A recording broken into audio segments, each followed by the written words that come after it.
Desain Media Interaktif.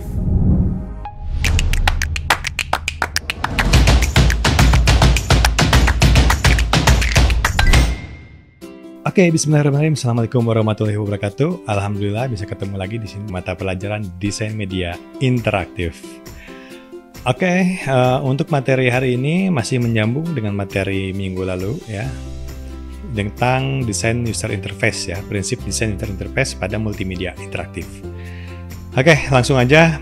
Kompetensi dasar yang akan kita bahas di sini masih sama dengan yang kemarin, yaitu 3.3 menerapkan prinsip desain user interface pada multimedia interaktif berbasis halaman web dan media interaktif.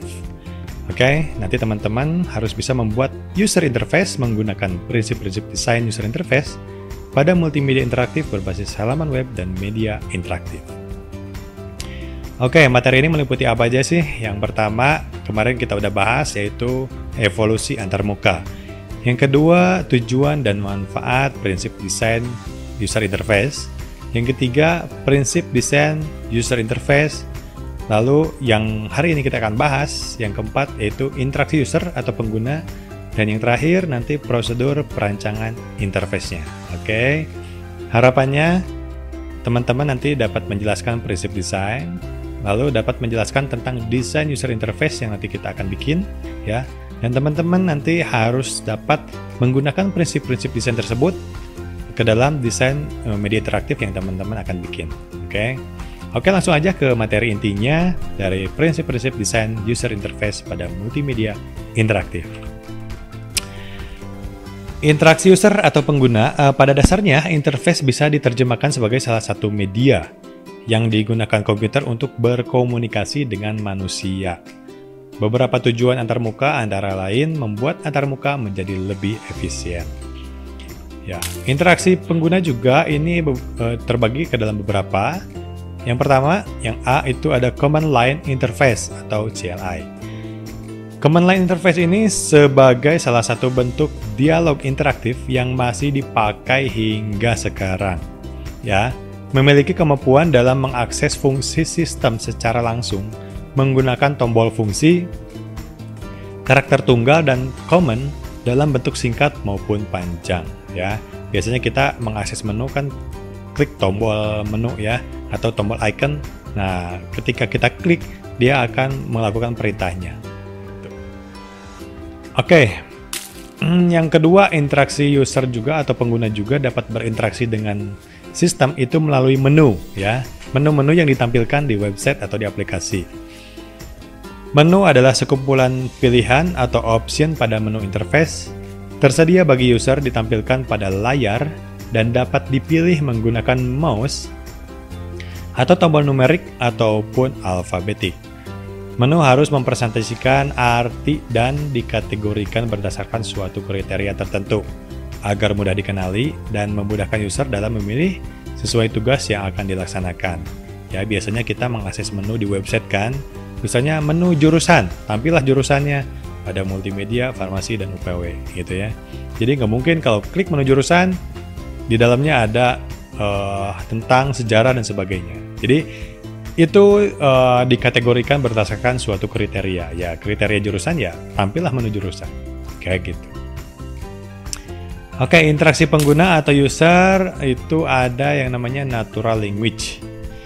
Secara umum, komputer tidak dapat mengerti instruksi yang dituliskan dalam bahasa sehari-hari. Ya, komputer hanya dapat berinteraksi dengan kita melalui tombol-tombol tadi atau tombol menu atau icon. Ya, nggak bisa kita berbicara kayak gini, tanya jawab dengan komputer dan komputer meresponnya. Kecuali itu nanti ada menu Q&A atau question and answer, dan itu sangat terbatas gitu ya. Oke, next. Nah ini, interaksi user pengguna itu ada Q&A atau query dialog. Ciri khas dari interface Q&A dialog adalah mudah dipelajari tetapi sangat terbatas pada fungsinya. Bisa diterjemahkan sebagai mekanisme yang digunakan pada beberapa aplikasi. Nah, kalau misalnya di aplikasi atau di website, teman-teman suka akses menu help ya. Di situ menyediakan jawaban-jawaban yang mungkin kita tanyakan ya. Kita menanyakan sesuatu fitur dalam aplikasi, mungkin di menu help itu si sistem sudah menyiapkan jawabannya, kayak gitu. Tapi mungkin aja di beberapa pertanyaan sistem tidak dapat menjawab atau belum tersedia jawabannya. Di situ yang tadi fungsinya yang sangat terbatas tadi, gitu ya. Oke, selanjutnya interaksi pengguna itu form, fill, and spreadsheet ya. Bentuk utama dari form fill berupa display yang menyerupai selembar kertas dengan beberapa slot field untuk diisi. Nah, dengan fungsi utama sebagai aplikasi data entry dan data retrieval, pencari data gitu ya. Jadi ya interaksi pengguna juga dapat berupa form ya yang kita isi. Misalnya di sistem atau di komputer dia meminta nama kita, tolong isi nama kita dan kita ketik nama kita. Ya, itu interaksi kita dengan sistem gitu ya. Ketika komputer meminta, kita memberikan informasinya kayak gitu. Oke, selanjutnya ada interaksi user pengguna itu WIMP interface. Kepanjangannya dari Windows Icon Menu Pointers ya. WIMP identik dengan default interface pada sebagian besar sistem komputer yang digunakan masa sekarang ya. Ya di komputer teman-teman sudah sering banget ya. Ketika klik ke menu Explore muncul Windows Explorer. Ketika klik icon-icon yang digambarkan melalui karakter-karakter, dia akan melakukan perintahnya sesuai dengan karakter ikonnya. Menu juga dapat dipilih, kita dapat berinteraksi melalui menu, dan kita dapat menggunakan perintah-perintah dengan menggunakan pointer atau mouse yang kita gunakan gitu ya. Tinggal klik, komputer akan menjalankan perintahnya. Oke, next. Oke, selanjutnya ada prosedur perancangan interface ya. Jadi perancangan interface itu ada beberapa prosedur yang harus kita lakukan ya. Yang pertama ini perancangan tombolnya ya. Karena interface komputer dengan manusia itu hanya bisa melalui tombol ya. Jadi kita perlu merancang sebuah tombolnya. Baik itu tombol untuk menuju kemanapun atau tombol perintah kayak gitu ya. Oke, yang pertama tombol tekan atau push button ya. Ya kita sering menggunakannya kalau misalnya kita di website ada beberapa tombol yang memiliki efek tombol push ya, push button. Ditekan tombol jadi efeknya tombolnya masuk ke dalam gitu ya. Yang kedua ada list box ya. List box itu seperti kita pilihan ya. Misalnya menu dari kiri kita akan masukkan ke menu utama, dia akan pindah ke sebelah kanan gitu ya.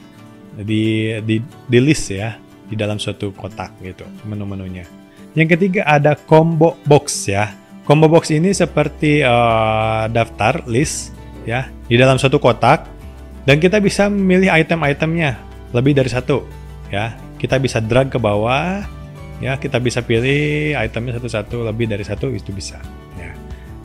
Yang keempat ada yang namanya radio button ya. Radio button ini kita sering jumpai kalau kita mengisi form, baik itu Google Form ya paling umum. Radio button ini cuma bisa satu aja yang kita bisa pilih. Jadi kita nggak bisa lebih dari satu ya, berbeda dengan combo box yang kita bisa pilih lebih dari satu. Yang kelima ada tombol passengers ya. Yang keenam ada label box. Label box ini yaitu judul dari pilihan yang akan kita pilih gitu ya, labelnya ya, judulnya kayak gitu. Oke, next prosedur perancangan interface tahap perancangan antarmuka, ini yang paling penting ya. Berdasarkan fakta sejarah, IBM Common User Access CUA Interface Design Guide dinyatakan sebagai yang pertama kali dalam mendeskripsikan proses perancangan antarmuka secara interaktif. Dari beberapa vendor, IBM dinyatakan sebagai yang pertama kali gitu ya. Dalam tahap perancangan antarmuka, sistem operasi, software, hardware, dan peralatan yang digunakan sangat berpengaruh dalam mengembangkan produk interface. Oke, ada 4 tahap utama dalam perancangan interface ini. Yang pertama, tahap mengumpulkan atau menganalisis informasi dari usernya. Oke, ini yang paling penting. Ini penting dan teman-teman harus mempertimbangkan ini ya. Oke, dari tahap 1 ini yang A, menentukan profil usernya. Profil user yang akan kita targetkan itu Oke, yang A untuk tahap pertama ini menentukan profil user. Oke, kita harus menentukan profil user yang akan kita targetkan siapa. Misalnya targetnya adalah remaja. Ya, kita tulis profil user kita adalah remaja, usia berapa, jenis kelaminnya, laki-laki atau perempuan atau keduanya, ya. Misalnya dia pekerja atau wirausaha, ya silahkan itu didetailkan secara rinci. Oke. Yang B, melakukan analisis terhadap tugas-tugas user. Ya, user itu bisa ngapain sih di halaman website kita atau di interaktif kita? Dia bisa menuju ke menu apa aja? Dia bisa melakukan perintah apa aja ke dalam sistem. Nah, itu analisis. Apa yang diperbolehkan gitu ya.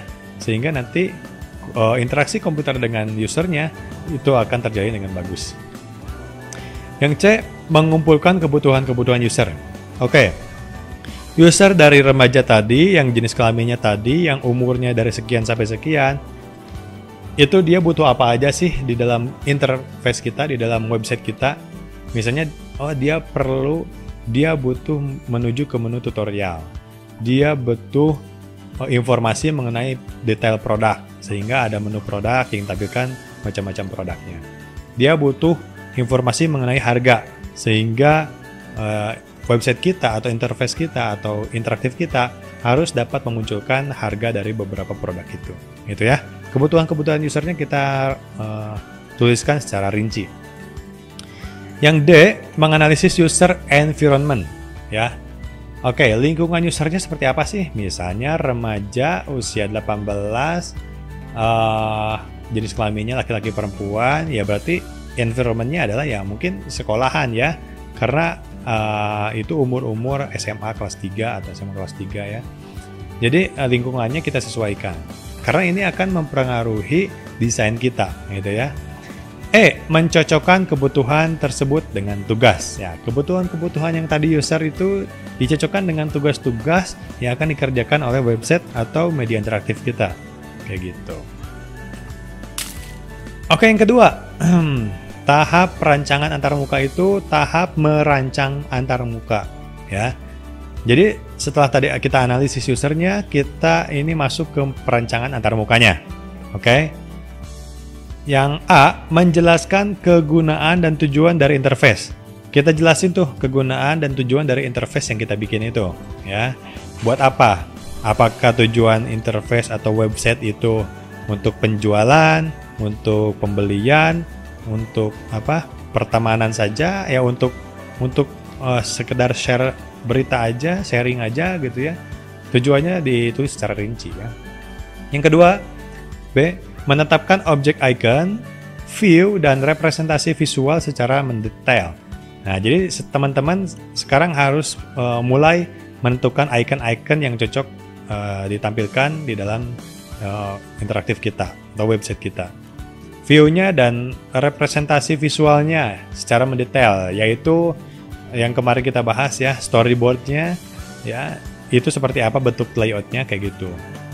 C, merancang objek dan jendela menu secara tepat. Nah, di sini teman-teman mulai merancang objek-objeknya dan jendela-jendela atau menu-menunya secara tepat sesuai dengan analisis yang kita lakukan. Yang D, memperbaiki rancangan visual yang akan ditampilkan. Oke, next. Prosedur perancangan interface, tahap perancangan antarmuka, yaitu tahap mengembangkan antarmuka. Ya, setelah kita buat, kita harus mengembangkannya dong ya. Membangun prototipe identik dengan prosedur dalam membuat rancangan awal dan membuat demonstrasi produk serta pengujian kegunaan interface. Ya, jadi udah kita bikin tuh interface-nya, kita uji coba ke beberapa user atau mungkin ke kita sendiri, ya. Dari situ ketemu evaluasi kekurangan-kekurangan. Dari situ kita kembangkan lagi ya menjadi lebih baik gitu. Tujuannya untuk mempercepat dan mempermudah dalam memvisualisasikan desain alternatif dan konsep. Prototipe harus dapat dibuang setelah digunakan atau disposable. Nah, prototipe yang tadi, yang uji coba tadi harus dapat dibuang dan kita ganti dengan prototipe yang baru, gitu ya. Mungkin versi beta atau versi alpha. Oke, tahap selanjutnya yang terakhir adalah tahap keempat. Ini tahap validasi terhadap antarmuka. Tahap ini lebih mengarah pada evaluasi sebagai bagian penting dari proses pengembangan sekaligus mengetahui tanggapan user terhadap interface yang dibuat. Evaluasi ini digunakan untuk memperbaiki kekurangan interface ya. Itu tadi yang Bapak bilang, kita perlu evaluasi terhadap rancangan interface yang kita buat pertama kali atau interface prototype kita ya. Dari hasil uji coba tersebut kita evaluasi apa kekurangan, apa yang harus ditambahkannya. Mungkin ada masukan-masukan dari user yang lain, biasanya berupa komentar atau masukan-masukan ya yang memang itu perlu kita kembangkan di dalam interface kita. Jadi di sini kita perlu uji coba ya sebelum kita luncurkan website kita atau aplikasi kita ke masyarakat untuk digunakan, kayak gitu. Oke, itu dia prinsip-prinsip desain user interface untuk pertemuan hari ini. Mudah-mudahan teman-teman dapat mengerti. Kalau misalnya belum mengerti ya, video ini boleh diulang-ulangin di menu penilaian atau sesuai instruksi dari Bapak nanti ketika jam pelajaran kita mulai, ya. Oke, itu aja dari Bapak untuk pertemuan hari ini. Terima kasih. Wabillahi taufiq wal hidayah. Assalamualaikum warahmatullahi wabarakatuh.